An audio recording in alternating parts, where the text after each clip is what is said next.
First of all, we found out that for our topic it was competence in foreign language.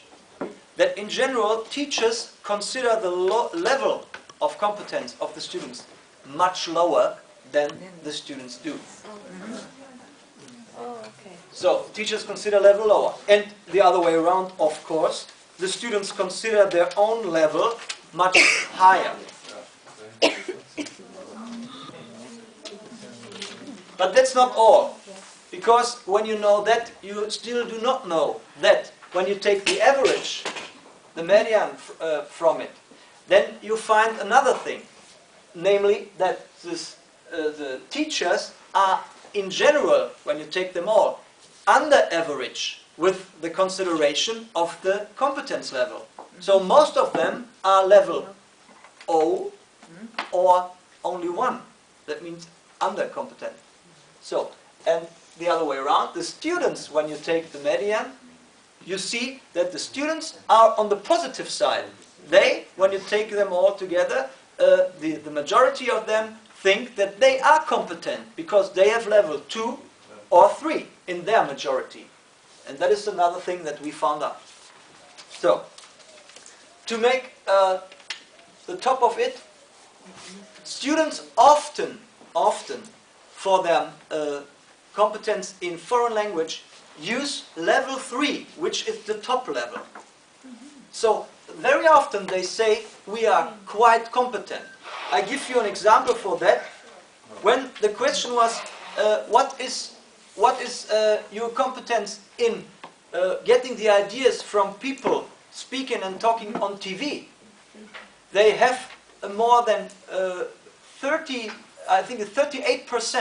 38% they say, the students say, yes, I'm very competent what that is concerned. And that is a difference of 20%, namely by the teachers who say, only 8% of my students have level 3 in understanding what people on TV are talking about. It's 20%, so it's a huge difference. Now, the second step for us was the interpretation of what we just described as the result of the part foreign language. And our interpretation was, and we discussed a lot, especially Elita had a lot of very, very interesting ideas what that is concerned. First of all, students are much more self-confident on their competences. They think they can do much more than teachers think. And what is maybe the reason for that? It can be the teacher's perception of the students.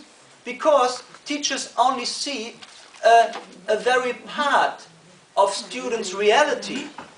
Students' reality is not only school. Students' reality is MTV.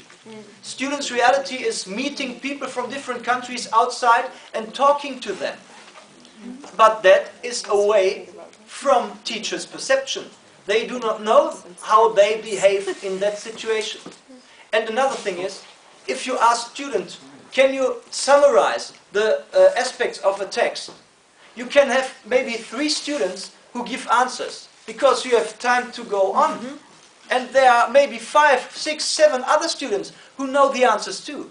But you cannot get them into the situation to answer, or they are just shy in that situation and they don't want to talk about what they know about it. So, perception of teachers, a very important thing to our mind. And last but not least, students, of course, are in a situation where they are judged in every minute and every second. That means all that you are talking about is judged by the teacher, and you are given marks for it. So, if you just do a little mistake, you may be afraid to get a bad mark. Although, you would speak a lot more if you don't have to be afraid of this situation. And so, we come to the conclusion that it could be that marks are a kind of barrier to show your competence in school life. We had different other things, but I don't mean to bother you anymore. So, that is from our second part of the questionnaire, competence in foreign language. Thanks again to my partners over there. Students students in terms of their mathematical competencies here.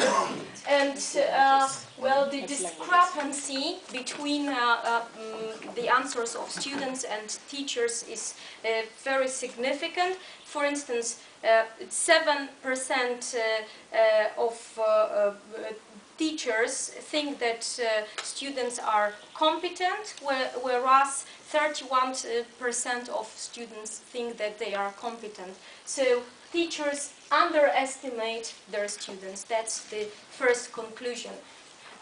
The second one is that all the question teachers can use scientific data at least a basic level, whereas in a group of students, almost every ninth student admits no competence in this field. So it's scientific data.